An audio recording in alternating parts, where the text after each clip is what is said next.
Oh hey YouTubers, first of all, this is the first video of doing on my brand new Samsung, and I had to turn the selfie camera around to a selfie because I normally just check for the reflection if I can see myself, and I can't, so I'm not sure if I will go back to my old videos, my old camera, my older Samsung to keep doing my videos. I leave that up to you, compare contrast. Hey, okay. This is a difficult video to make. For those who follow my videos, you may have noticed in the last few months there's been some kind of tension coming in. I've been a bit angry sometimes. I had to get a buddy box because I was feeling seriously low. And here's the reason. My father died about 2 weeks ago. Yeah, I know people who subscribe to me. I've been doing a few videos. They were my normality. Doing normal stuff. That was my distraction. That was my, I don't think about it.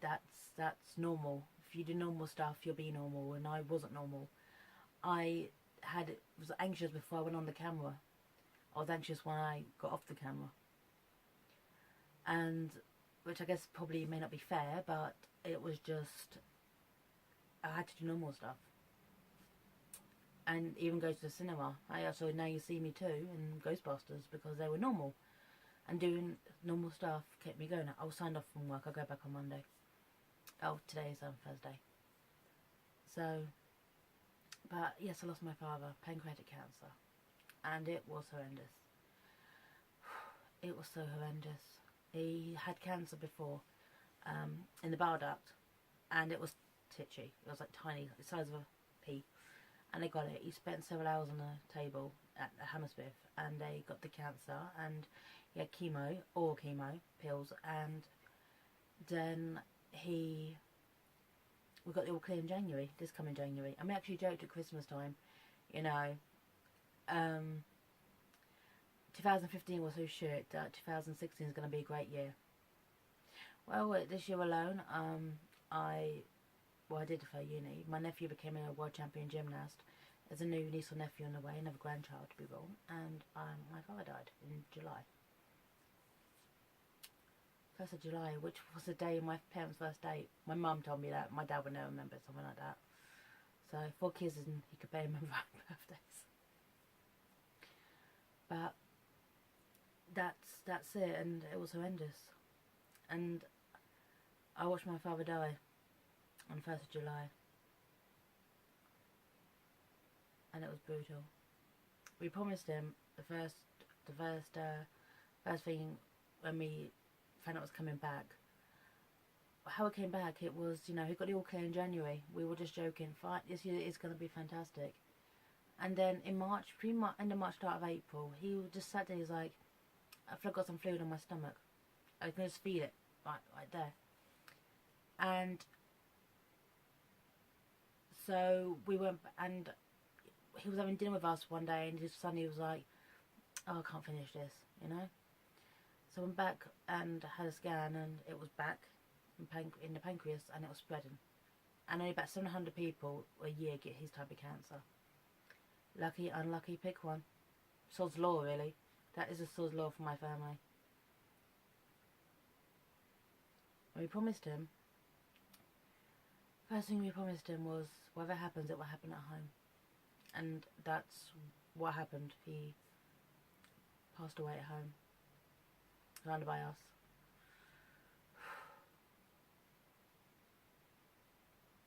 But it was just so horrible. Because the man that passed away was not my dad. My dad was, a lot of men of his generation were just hands-off parents, women's work, men's work. Not him. He taught me how to ride a bike, which I'm still crap at, but he tried. Well, got there in the end. He taught me how to swim. He took me to London. It was a support. He understood my dreams of going to uni. He was happy I was the first in my family to go to uni. He wasn't happy with my current situation, so encouraged me to go back and do a master's. And, and he was just made it clear you can do anything. You can do absolutely anything. And he was such a joker. He would laugh at anything, honestly. His favourite Disney film was The Jungle Book, and he even liked the sequel because he thought it had some good lines. But yeah, He would laugh at anything. He found so many things funny. And oh, he had like this really crappy, cheap joke book with him, and oh, it was like Christmas cracker jokes. Just he would sit there and just give out all these jokes, and they were so bad. He just laughed. He laughed too. Oh god. But shit. But the worst thing is, he was such a fit man. You know, unlike me, I'm a caffeine addict. I smoke. Okay, trying to quit that. And he didn't smoke. He barely really drunk. He was fit and active. His surgery, his first one, they were never done it on a man in his mid-60s at all. He had the body, internal organs of a 50-year-old. Because he walked everywhere. He rode his bike. He was active. He took a retirement when he was 50. And he was just enjoying his life. And suddenly this shit happens, and it's back. And it was just so weird, you know. Get you all clear, and then suddenly 3 months later, it's back, it's spreading, and you're going to die. He just made his birthday and Father's Day, so that's something. They're both in June. But the man that passed away was not my dad anymore. The cancer spread too much. He was just weak and fragile, and he couldn't even get upstairs anymore. He had a special bed downstairs. He was just weak and fragile, and it just wasn't him. And the saddest thing is that it was so peaceful. It literally, we were all there, myself, my 3 siblings, and my mum, obviously. She never left Dad's side the entire day, or any day. And he just literally just took a breath and slept. That was it, just so peaceful. It was beautiful in a weird kind of way, but it was so surreal. The world is going on outside. I just watched my dad pass away. And I really don't know how to feel. A funeral's coming up. I'm actually giving a speech. I'm the family wordsmith. People can expect me to. And I had to write something. It's only 500 words. And the weird thing is my sister's doing a reading. It's a short one. Every time she does it, she cries. And I don't. I'm scared that maybe I'm just holding in the tears that I haven't really shed yet. Because I've cried, but not like... not like them. Which kind of scares me. And what also scares me is the fact that I've now got to live the rest of my life without a dad. And I know I was lucky. I absolutely know I was lucky. I have a friend who never met a father. He passed away before she was even born. Mum was 8 months pregnant when she lost her husband. That's cruel. So she's never known her father. And friends of mine have lost her in their teens. I had mine for 36 years.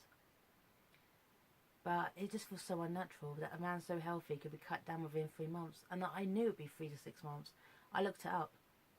How long you get with pancreatic cancer. And they do say 3 to 6 months. I just didn't realise it would be so quick and come so soon. And that was it. That'll be it.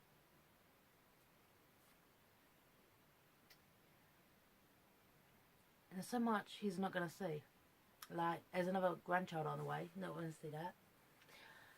He's never going to see me get my master's degree or get married. You know, it's quite twisted. Like 7 months ago in January, we're just having this chat about weddings and within the family, and I said casually to my brother-in-law, who's got 2 sons, so he's never going to get the opportunity. Well, if something happens to Dad, and I truly hope it doesn't, if I ever get married, he'll have to walk me down the aisle. And it was like, well, he was touched by the gesture. I didn't realise, oh shit, that would fucking happen. I never realised that my grandchildren, if I ever do have children, will never meet their grandfather.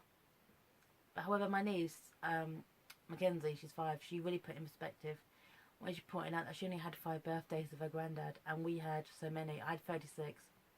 I had 36 birthdays of my granddad. She only had 5. Children can put this stuff in perspective, can't they? So anyway, the reason for this video is actually just an attempt to do this. So the reason for this video is when I started doing these videos, I'm not an internet personality. People quit their jobs and do full-time YouTube videos. I'm definitely not one of them, nor will I ever be, you know. Haven't got the time. But somehow in all this, I actually amassed 90 subscribers, which I was like, what the hell? People interested in what I have to say. So, and I've did YouTube, other people talking about their fathers, and some of these other people are so young. I mean, I am definitely lucky to have 36 years.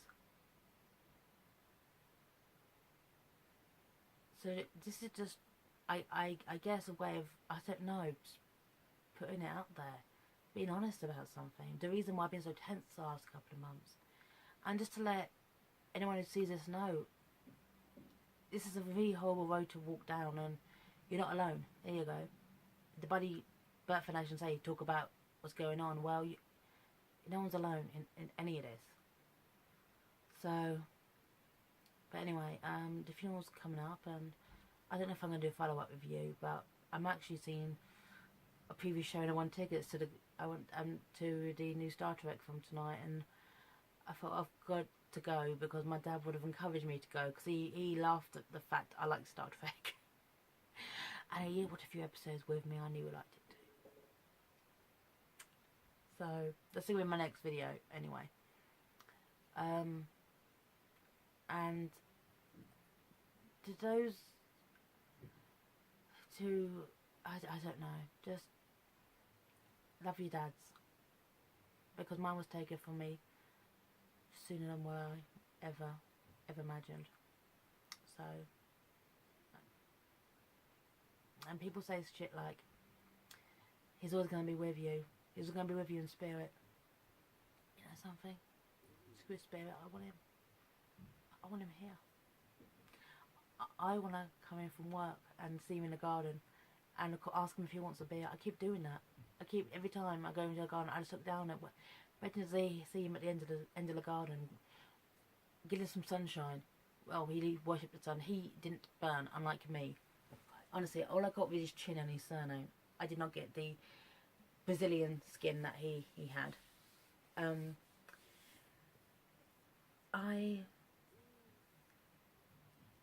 That's the way I have to remember my dad. Get the good memories, replace the bad. But anyway, that's pretty much it. I've been talking now for 12 minutes, so I'm going to let everyone go. But listen, if you've got this far, thanks. Thanks for watching, and thanks for letting me unload. And I'll let you know how it